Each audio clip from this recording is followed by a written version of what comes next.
मी Bhor sir maths master.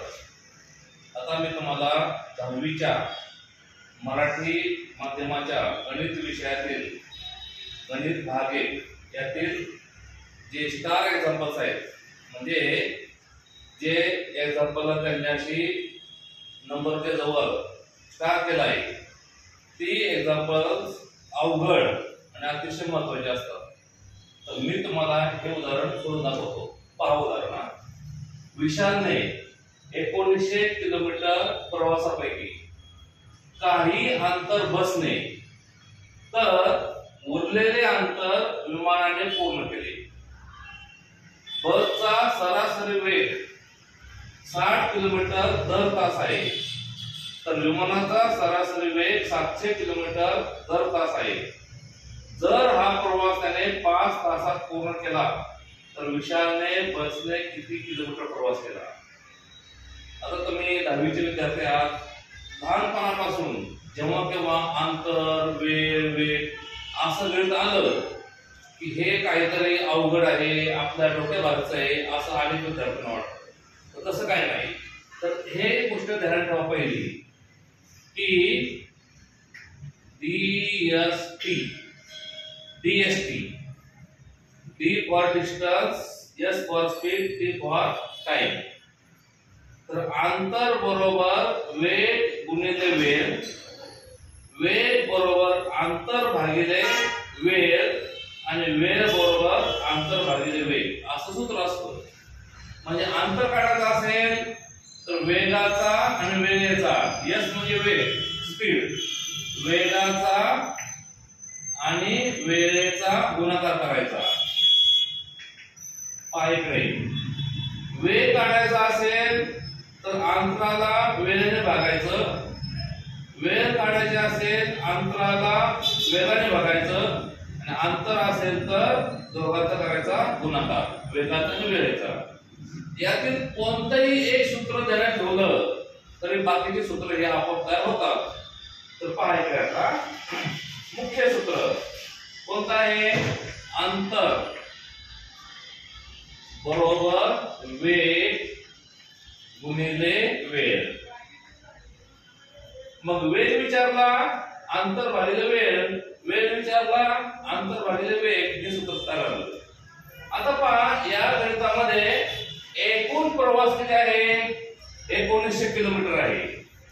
त्यातील पहा समजा हे 1900 आहे एका ठिकाणापासून दुसऱ्या ठिकाणापर्यंत, एकूण अंतर 1900 किलोमीटर आहे। त्यातील काही अंतर बसने तर उरलेले विमानाने पूर्ण केले। मग आपण काय करायचं? काही अंतर म्हणजे x मानूया, उरलेले y मानूया। मग असं म्हणायचं विशालने बसने प्रवास केलेले अंतर x किलोमीटर मानू व उरलेले अंतर y किलोमीटर मानू। कोणते? विमानाने प्रवास केले। पाहिजे आता आपण असं म्हणायचं विशालने बसने प्रवास केलेले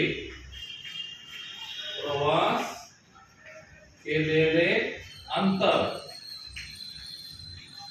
x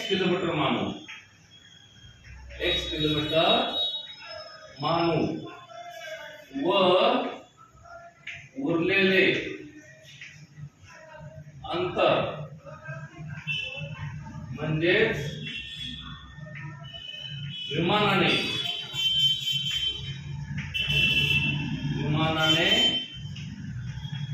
प्रवास केलेले अंतर y किलोमीटर मानू। पहा बसचे अंतर x आणि विमानाचे y। एकूण अंतर किती पहा बरे? 1900 किलोमीटर आहे। एकूण अंतर बरोबर 1900 किलोमीटर, म्हणून x अधिक y बरोबर 1900। याला म्हणायचं समीकरण नंबर 1। विद्यार्थ्यांनी व्हिडिओ पाहताना शक्यतो वही पेन जवळ घेऊन पहा आणि हे उदाहरण तुम्ही वहीमध्ये पण लिहू शकता पुन्हा पुन्हा पाहण्यासाठी. पहा x अधिक y काय आलं 19 आलं. आता पुढे काय म्हणले, बसचा किती वेग आहे 60 किलोमीटर आहे आणि विमानाचा किती आहे 700 आहे आणि एकूण वेळ किती आहे 5 तास वेळ आहे. तर वेळ म्हणजे काय असतो अंतर भागिले वेग. पहा दुसऱ्या अटीनुसार पाहणे, दुसऱ्या अटीनुसार तर पहा ही गोष्ट महत्वाची, ही गोष्ट फार महत्वाची आहे. अंतर भागिले वेग म्हणजे वेळ असतो. एकूण वेळ किती बरोबर आहे, एकूण वेळ बरोबर किती आहे 5 तास. हा एकूण वेळ आहे. म्हणजे कसं होणार की बसने लागलेला वेळ अधिक विमानाने लागलेला वेळ बरोबर 5 तास. आणि बसने कोणता वेळ लागणार आहे तर बसचे अंतर, बसचे अंतर x काय आहे बसचे अंतर, बसने प्रवास केल्यानंतर भागिले बसचा वेग किती आहे, बसचा वेग 60 आहे 60 अधिक पाने बसने काढलेले अंतर म्हणजे बसने केलेला प्रवास भागिले बसचा वेग अधिक विमानाने प्रवास केलेले अंतर y. विमानाचा वेग किती आहे 700 आहे बरोबर. पहा तुम्ही x भागिले 60 हे एवढं मिळून काय आहे बसचा वेळ आहे बसने लागलेला वेळ आणि y भागिले 700 एवढं काय आहे विमानाने लागलेला वेळ. तो दोन्ही मिळून किती आहे 5 तास आहे. आता हे समीकरण आपण याला स्वरूप देऊ. आता उदाहरण नीट पक्का ध्यान ठेवा. आता मी हे पुसवलं उदाहरण वरचं फक्त.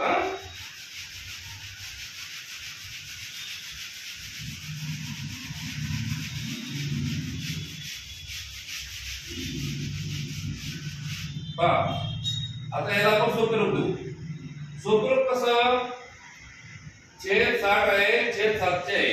दोन अपूर्णांकाच्या मध्ये अधिक किंवा वजा चिन्ह असेल. पहा नुसतं उदाहरण महत्वाचं नाही, त्या उदाहरणाबरोबर जे आपण नियम शिकतो ते नियम पहा. दोन अपूर्णांकाच्या मध्ये अधिक असेल किंवा वजा चिन्ह असेल त्यांचा तिरकस गुणाकार अंश स्थानी मांडायचा आणि छेदाचा गुणाकार छेदस्थानी मांडायचा. ही स्टेप अशी मांडायची. म्हणून पहा ही स्टेप महत्वाची. 700 गुणिले x 700x अधिक 60 गुणिले y 60y 700x अधिक 60y छेदस्थानी या दोघांचा गुणाकार 700 आणि 60 चा 42 42 वर 3 शून्य 42,000 आले बरोबर. इकडचे 5 थोडा वेळ आयलसे मांडायचे. म्हणून एक पाहता इकडे हा जो 42,000 भागिले तो तिकडे गेल्यावर गुणिले होणार म्हणजे असं होणार 700x अधिक 60y बरोबर 5 गुणिले 42 वर 3 शून्य. म्हणून 700x अधिक 60y बरोबर 42 चा 5 210 त्यावर 3 शून्य. आता हे उदाहरण आपण एवढे ठेवू शकतो समीकरण किंवा आपल्याला वाटलं तर ते कमी करू शकतो. कमी म्हणजे कसं समीकरणाच्या सर्व पदांना कोणत्याही संख्येने आपण गुणू शकतो कोणत्याही संख्येने भागू शकतो. मग याचे आपण बघा 0 आहे 0 आहे 0 आहे आपण सर्वत्र शून्याने म्हणजे 0 घालू शकतो 10 ने भागू शकतो किंवा येथे डबल 0 आहे तर 0 आहे दोन्ही सुद्धा भाग जाऊ शकतो. मग आपण काय करू का या समीकरणाला सोपे रूप देऊ. थोडेसे एक एक शून्य घालू फक्त. याचं मांडू 70x अधिक 6y बरोबर 210 वर 2 शून्य राहणार 1 शून्य निघून जाणार. पाहिजे 70x अधिक 6y बरोबर 21,000 हे उत्तर आलं. याला आपण म्हणूया समीकरण नंबर 2. याच्यापेक्षाही आपण कमी करू शकतो, पण तशी काय गरज नाही. आपल्याला सोडवायचं आहे समीकरण नंबर 2. आता पहा, समीकरण 1 आणि समीकरण 2 आपल्याला सोडवायचं आहे. तर आपण आता काय करू, ही दोन्ही समीकरणे फक्त लिहून देऊ. 70x अधिक 6y बरोबर 21,000 आणि x अधिक y बरोबर 1900. बाकीची आपल्याला आवश्यकता नाही. पाहिजे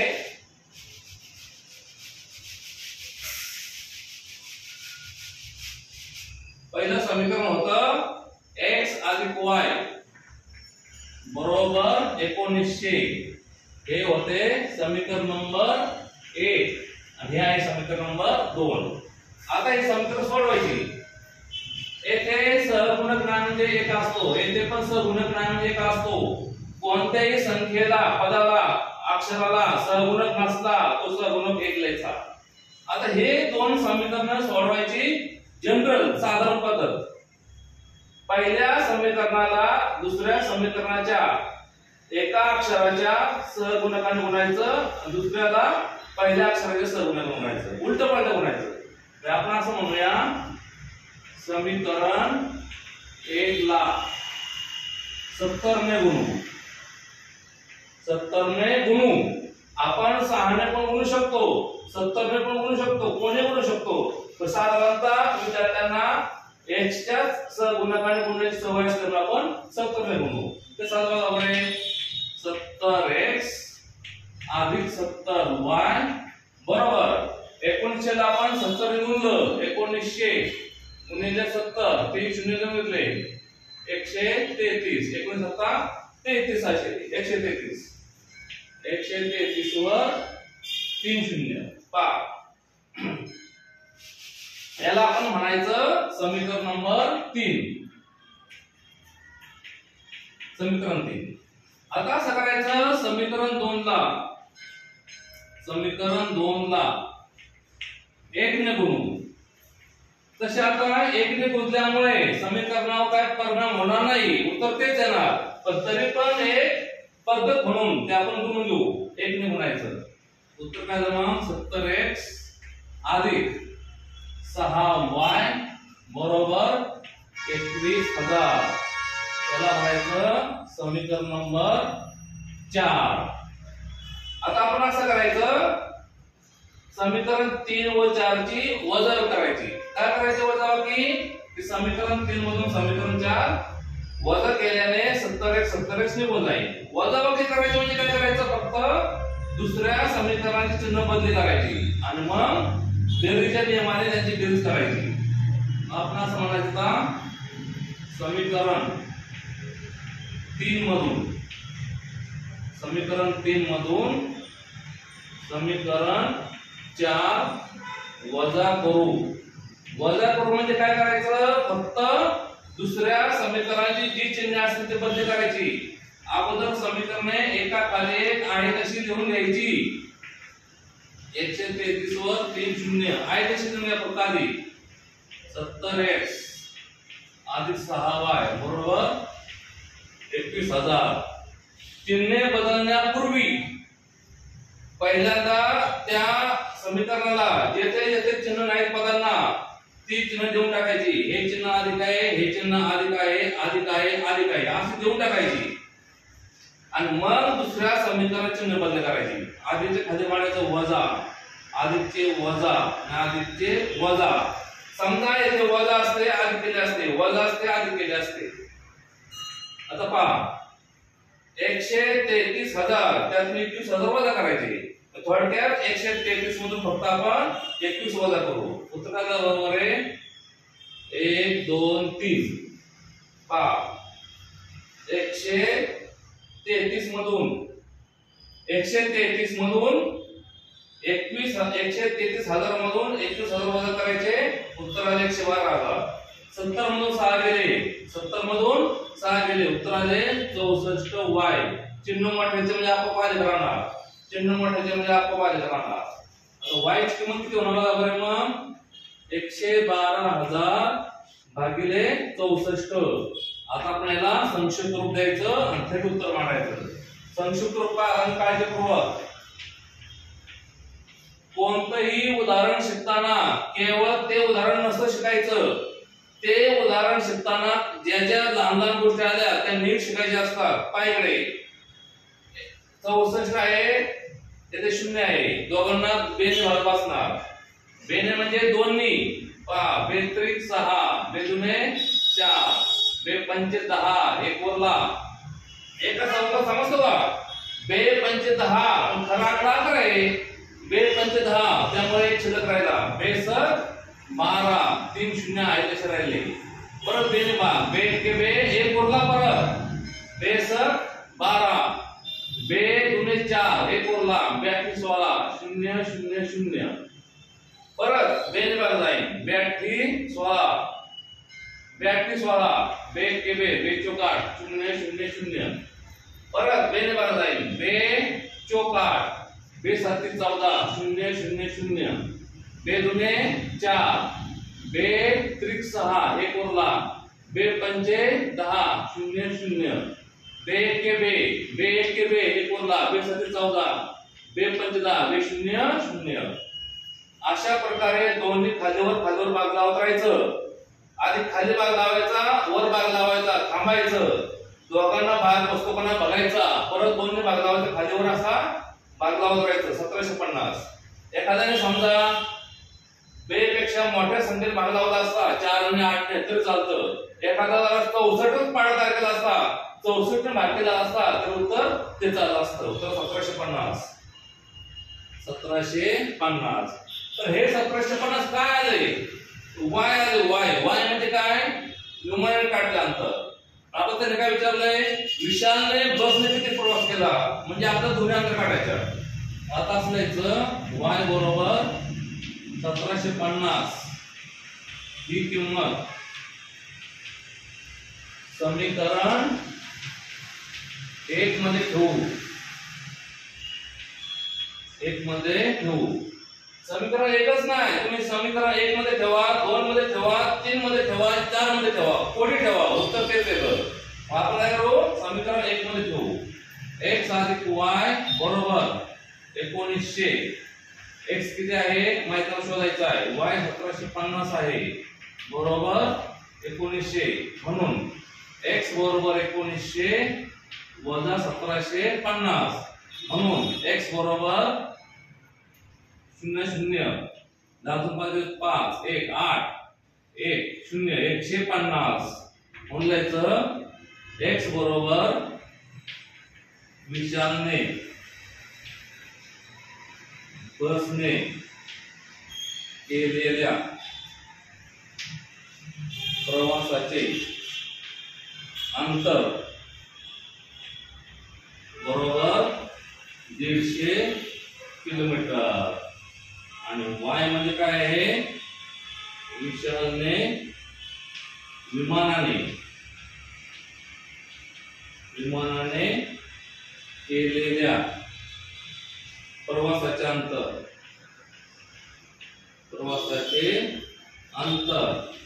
बरोबर 1750 किलोमीटर. आता हे जे उदाहरण आहे ते तुम्ही पुन्हा वाचायचं आहे. आता आपलं उत्तर चुकलं का बरोबर आहे हे आपल्याला चेक करता येतं. कसं? पुस्तकामध्ये पाठवा बघून नाही, इथे उदाहरणामध्ये पहा कसं. तर विशालने किती अंतरापासून प्रवास केलाय? 150 किलोमीटर. 150 किलोमीटर. बघा इकडे बसचा प्रवासाचा वेग किती आहे? बसचा अंतरचा त्या बसचा वेग किती आहे? ताशी 60 किलोमीटर आहे. म्हणजे विशालने बसने किती वेळ प्रवास केला पहा बरे. 0 0 गेला, 3 2 6 3 5 15, म्हणजे 2 5 6 2 म्हणजे किती? 2.5 2.5 तास. विशालने बसने प्रवास केला 2.5 तास. विमानाने किती केलाय? 1750. विमानाचा किती वेग आहे? 700 किलोमीटर. किती आहे? 700. 0 0 गेले, दोघांना 5 ने भाग लावू. 5 1 5, 2 उरले, 5 चौक 20, 5 3 15, 2 उरले, 5 5 25. परत 7 ने भाग जाईल, 7 2 14, 7 5 35, 5/2 आलं आणि 2.5 आलं. म्हणजे विशालने बसने पण 2.5 तास प्रवास केला आणि विमानाने पण 2.5 तास प्रवास केला. एकूण प्रवास किती आहे? 5 तास आहे. उदाहरणार्थ दुसरे पद्धत आहे की एकूण वेळ 5 तास आहे. जर हा एकूण वेळ जर फसला, वेळ आला, समजा काहीतरी चुकलेलं आहे, ते परत आपण चेक करायचं. अशा प्रकारे हे उदाहरण आलं. ओके, हे उदाहरण तुम्ही काय करा, वहीमध्ये लिहून घ्या आणि हे पुन्हा पुन्हा सोडवा. आता हेच उदाहरण हेच तुम्हाला मी दुसऱ्या पद्धतीने दाखवतो. आता दुसरी पद्धत म्हणल्यावर लगेच विद्यार्थ्यांना वाटतं अरे बापरे, आता आम्ही काहीतरी कन्फ्युज होणार, काय होणार, दुसरी पद्धत आहे. पण जर दुसरी वगैरे नसती, एका ठिकाणी जाण्याचे दोन्ही रस्ते आपल्याला माहित असले, कन्फ्युज व्हायचं काय कारण नाही, आपल्याला समजतं पहा ते कसं. आता त्याचा एकूण किती प्रवास आहे? 1900 किलोमीटर आहे. त्यातला आपण आज काय केला, बसचा एक्स मानला आणि याचा वाय मानला विमानाचा. आता आपण असं करायचं, एकूण वेळ किती आहे? 5 तास आहे. पहा आता नाही का, नीट पहा इकडे, एकूण वेळ किती आहे? 5 तास आहे ना. मग आपण असे करू शकतो की बसने केलेल्या प्रवासाचा वेळ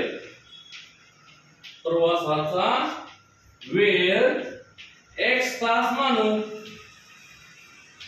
पहा, आपण गणित आपल्याला येत असेल तर आपण कसंही सोडू शकतो.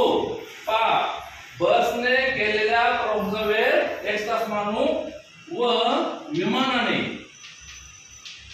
विमानाने केलेल्या प्रवासाचा वेळ y तास मानू. आता आपण असं केलं, वेळ मानली x आणि y. सांगा एकूण वेळ किती आहे? 5 तास आहे की नाही. मग कसं होणार की एकूण वेळ बरोबर 5 तास. मग समीकरण कसं होणार? x अधिक y बरोबर 5. समीकरण काय आलं? 1 आलं. आता एखाद्याला वाटल या पूर्वीच्या पद्धतीमध्ये x अधिक y 1900 होतं आणि आता x अधिक y 5 आलंय. 1900 काय होतं? ते अंतर होतं एकूण. आपण अंतर मानलं होतं. आता वेळ आहे 5 तास, आपण वेळ मानलेला आहे x आणि y, त्यामुळे x अधिक y काय आलं? 5 आलं. आता पहा,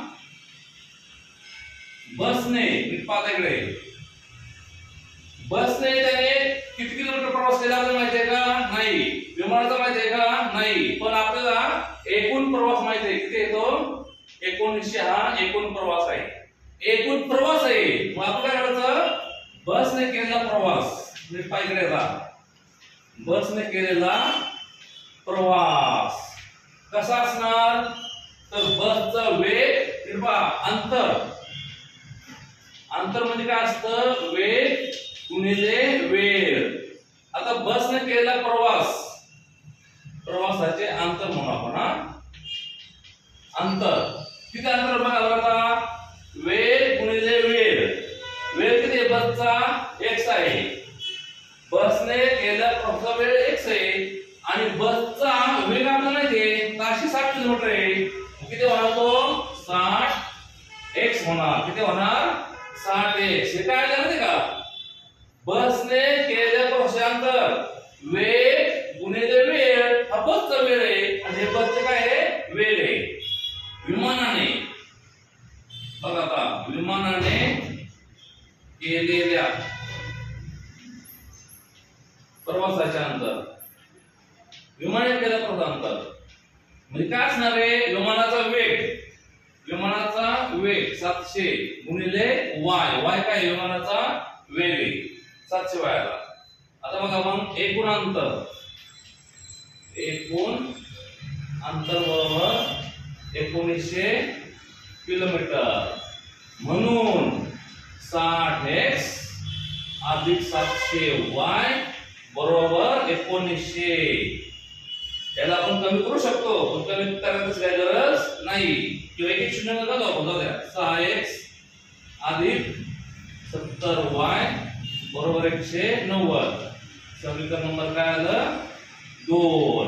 पाहिजे समीकरण 1 आणि काय आलं समीकरण 2 आलं. काय आलं 6x अधिक 70y वर 190. आता ही दोन समीकरण आपण नेहमीप्रमाणे सोडवायची. पाहिजे का नेहमीप्रमाणे सोडवायची. आता समीकरण 1 आणि 2 आता हे मी पुसतो, तुम्ही वही लिहून ठेवा. समीकरण 1 कोणतं आहे x अधिक y बरोबर 5. दुसरं कोणतं आहे 6x अधिक 70y 190. 6x अधिक 70y बरोबर आहे 190. दुसरं समीकरण 6x अधिक 70y बरोबर 190. हे काय आहे समीकरण नंबर 2 आहे. आता हे आपण सोडवायचं आहे. आता कसं सोडवा समीकरण 1 ला 6 ने गुणून नेहमीप्रमाणे. आता पुढची गोष्ट काय एवढी विशेष काय नाही. आता फक्त आपल्याला नेहमीप्रमाणे सोडवायचं आहे. समीकरण 1 ला 6 ने गुणू. समीकरण काय बरोबर आता 6x अधिक 6y 6 पंचे 30. समीकरण नंबर काय आहे 3. नंतर आपण म्हणायचं समीकरण 2 ला 1 ने गुणू.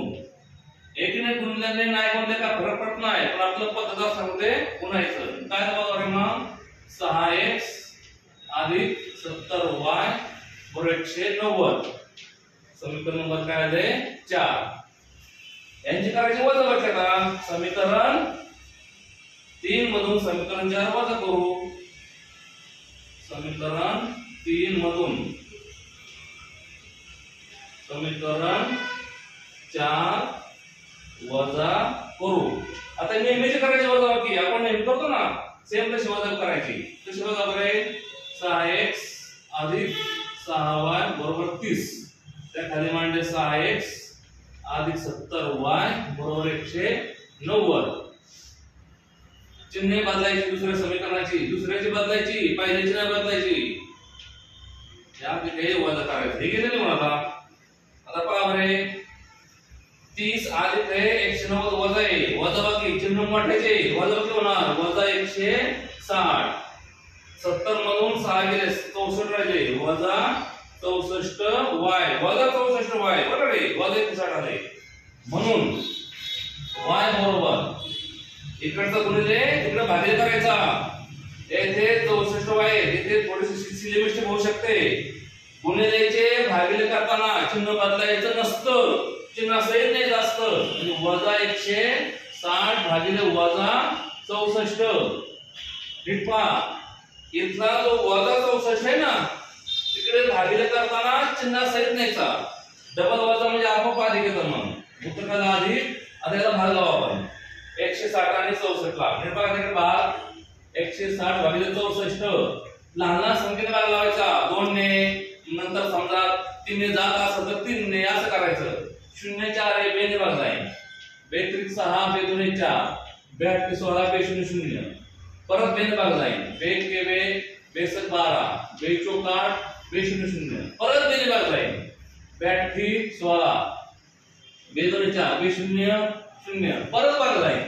2 4 8 2 के 2 0 0 परत 2 ने भाग जाईल. 2 2 4 2 5 10 5 6 2 हे शेवटचं उत्तर आलं.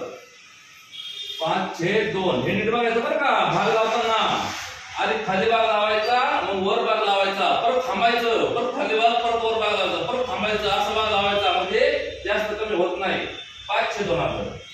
y बरोबर 5 6 2 ही किंमत समीकरण 1 मध्ये ठेवू. कुठे पण ठेवा 1 2 3 4 पुढे ठेवा. हे तुम्ही 2.5 केलं तर चालतं काय बिघडत नाही. उत्तर काय असतं समीकरण 1 कोणतं आहे x अधिक y बरोबर 5. म्हणून x अधिक 5 छेद 2 बरोबर 5. म्हणून x बरोबर 5 वजा 5 छेद 2. म्हणून बघा 5 च्या खाली छेद न येते 5 दुने 10 वजा 5 भागिले 2. म्हणून x म्हणजे आता 5 छेद 2. आता हे 5 छेद 2 काय आहे पण हे अंतर आहे का नाही ना चुकलेसा. विशालने बसने काढले अंतर बरोबर 5 छेद 2 किलोमीटर असं माणसा ते चुकलं. 5 छेद 2 काय आहे बसने केलं काय आहे प्रवास आहे त्याचा वेळ आहे. म्हणून बघा ने बसने केलेल्या प्रवासाचा वेळ, प्रवासाचा वेळ बरोबर किती आहे 5/2 तास. म्हणून बसने केलेल्या प्रवासाचे अंतर आपल्याला विचारलंय. आपला प्रश्न काय विचारलाय? शेवट अंतर विचारलंय, वेळ नाही विचारला. प्रवासाचे अंतर आपलं सूत्र कोणतं आहे? अंतर म्हणजे वेग गुणिले वेळ. बसचा किती वेग आहे? 60 किलोमीटर. वेळ किती आहे? 5/2 तास. बघा वेग हे वेग व्यतिरिक्त 20 तिसरा आहे आणि तिसराचा 150 काय आलं? किलोमीटर आलं. बघा हे कोणतं अंतर आलं? बसने केलेलं प्रवासाचं अंतर. आता सेम विमानाचं काढू आपण. विमानाने केलेल्या प्रवासाचे अंतर बरोबर. विमानाचा किती वेग आहे? 700 आहे. 700 किलोमीटर दर तास गुणिले 5/2. वेग भागावला इकडे तर 350 उत्तर येईल. 350 हे पुस्तक आहे खालचा. 350 गुणिले 2 तर 350 समजते का? बघा नाही बेग के बेग 6 1 वरला बेग 20 उत्तर काय आलं मग? 350 गुणिले 5 500 5 5 25 2 15 2 17 किलोमीटर 1750. हे काय आलं? विमानाने केलेलं अंतर आलं. तर अशा प्रकारे हे उदाहरण मी तुम्हाला दोन्ही प्रकारे सोडवलेलं आहे. अशीच जी पुस्तकांमधली स्टार केलेले एक्झाम्पल आहेत. तर हे उदाहरण पुढे पान नंबर 26 वर आहे 1.5 ह्या पुस्तकामध्ये ते आहे. अशीच उदाहरणं मी तुम्हाला सोडून देईन. आणि जर तुम्हाला जी उदाहरणे स्टार केले नाहीत परंतु त्या लेवलचे आहेत ती पण मी सोडून देईन. आणि जर तुम्हाला एखादं उदाहरण अवघड आहे असं वाटलं, पुस्तकातला असो पुस्तकाच्या बाहेरचा असो कोणत्याही बोर्डचा असो सीबीएसई बोर्ड असो कोणताही बोर्ड असो, जर तुम्हाला वाटलं तर माझ्या व्हॉट्सअप नंबरवर, माझा व्हॉट्सअप नंबर बघा 99 21 21 59 43 या व्हॉट्सअपवर मला तुम्ही पुस्तकातील कोणतेही उदाहरण पाठवा, कोणत्याही बोर्डचे असो मला पाठवा. ते उदाहरण मी तुम्हाला तुमच्या वैयक्तिक व्हॉट्सअप नंबरला पाठवून देईन. ओके, धन्यवाद.